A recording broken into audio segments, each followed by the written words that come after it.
Tonight, when the sun goes down, you're going to flip a switch. Light will flood the room, and you won't think twice about it. But for 99.9% of human history, that switch didn't exist. When the sun set, the world went dark, completely dark, and your ancestors did not sleep peacefully through it. You might think their fear was simple: predators, claws, teeth in the shadows. But the real answer is far stranger. The thing your ancestors feared most in the dark wasn't always what was hiding in it. It was what their own minds started doing to them once the light disappeared.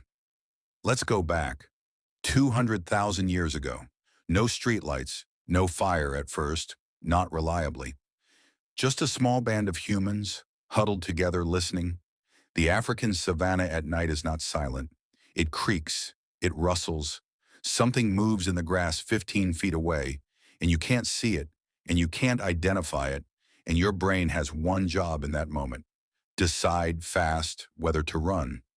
This is where your fear of the dark actually comes from. Not from ghosts, not from monsters under the bed. It comes from an ancient, brutally practical piece of software running in your skull called the amygdala. Think of it as your brain's smoke detector. It doesn't wait for proof of fire. It goes off at the first whiff of smoke, because a false alarm costs you nothing, but a missed real threat costs you your life. Psychologist Daniel Kahneman spent decades studying how the human brain makes fast judgments under uncertainty, and one of his core findings applies perfectly here. Your brain is built to jump to conclusions when information is missing. And what is darkness, really? It's the single greatest information gap your senses will ever experience. No shapes, no edges, no way to confirm or deny what's out there. So your brain does what it always does when the data runs out. It fills in the blanks. And it fills them in with the worst-case scenario. That's not a flaw. That's the whole point. Anthropologist Sarah Blaffer Hrdy has written extensively about early human survival, and one detail stands out. Humans are not fast. We're not strong compared to the predators we shared the landscape with. We didn't survive by fighting. We survived by cooperating, by staying alert, and by being paranoid at exactly the right moments. The individuals who heard a rustle in the grass and assumed the worst lived to have children. The individuals who shrugged it off did not. Over hundreds of thousands of years, that math wrote itself into your genes. So here's the twist. It wasn't really the dark your ancestors feared. It was uncertainty. The dark was just uncertainty's favorite costume. Think about what actually happens to your body right now when a light flickers off unexpectedly. Your pupils dilate. Your heart rate ticks up before you've consciously registered anything. Researchers studying nyctophobia, the clinical term for fear of the dark, have found that this response isn't really about vision loss at all. It's about control loss. In the dark, you can't verify your environment. And an unverified environment, to a brain built by 200,000 years of predator pressure, is treated as a hostile one until proven otherwise. Now here's where it gets stranger. Once early humans mastered fire, something changed that had nothing to do with cooking or warmth. Anthropologist Wrangham has argued that the control of fire was one of the true turning points of human evolution, and not just because it made food more digestible. Fire pushed back the edge of the unknown. It didn't just light a circle of ground. It lit a circle of certainty in a world otherwise ruled by guesswork. And for the first time, humans could sit inside that circle, together at night, and talk. This is where some researchers believe storytelling itself was born. Not around a whiteboard, around a fire in the dark when the only entertainment available was each other's voices, and the only real estate that felt safe was the flickering ring of orange light. The stories your ancestors told each other at night weren't just entertainment. They were survival information, disguised as narrative. Which berries kill you? Which sounds mean danger? Which paths flood in the rain? Wrapped in character and plot because a story sticks in memory far better than a list of facts does. Do you see the shape of this yet? The fire didn't erase the fear of the dark.